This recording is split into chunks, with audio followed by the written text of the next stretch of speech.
वंदे मातरम पर देश में सियासी संग्राम छिड़ा हुआ है।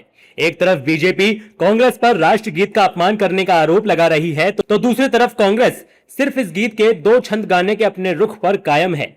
बीजेपी और कांग्रेस के बीच जारी इस सियासी टकराव में अब बसपा सुप्रीमो मायावती ने भी मोर्चा खोल दिया है। मायावती ने एक्स पर पोस्ट कर साफ कहा कि वंदे मातरम को पूरा गाया जाए, सिर्फ 2 छंद गाए जाएं या फिर गाया जाए या नहीं। इस मुद्दे पर जिस तरह की देश में राजनीति हो रही है वो ठीक नहीं है।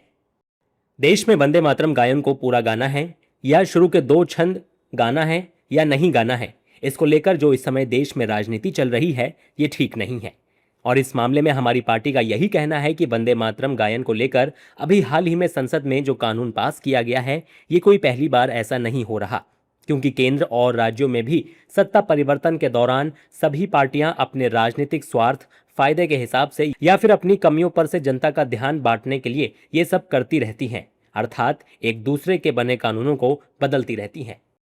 मायावती के इस बयान को बीजेपी, कांग्रेस और समाजवादी पार्टी तीनों पर निशाना माना जा रहा है। मायावती का इशारा साफ है, सियासत मुद्दों पर कम और राजनीतिक फायदे पर ज्यादा हो रही है। बसपा सुप्रीमो ने इसके साथ ही देश के असली मुद्दों की तरफ भी ध्यान खींचा।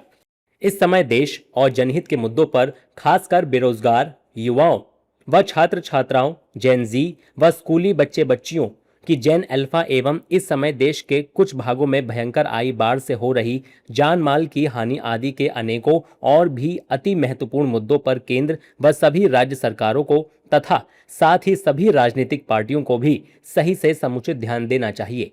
यही वर्तमान में देश व जनहित में समय की सबसे जरूरी मांग भी है। मायावती के इस ट्वीट ने वंदे मातरम विवाद को एक नया राजनीतिक एंगल दे दिया है, क्योंकि जहां बीजेपी और कांग्रेस इस मुद्दे पर आमने सामने हैं, वहीं सपा भी इस पूरे राजनीतिक विवाद का हिस्सा रही है। ऐसे में मायावती ने खुद को इस लड़ाई से अलग रखते हुए तीनों दलों की सियासी रणनीति पर सवाल खड़े कर दिए हैं।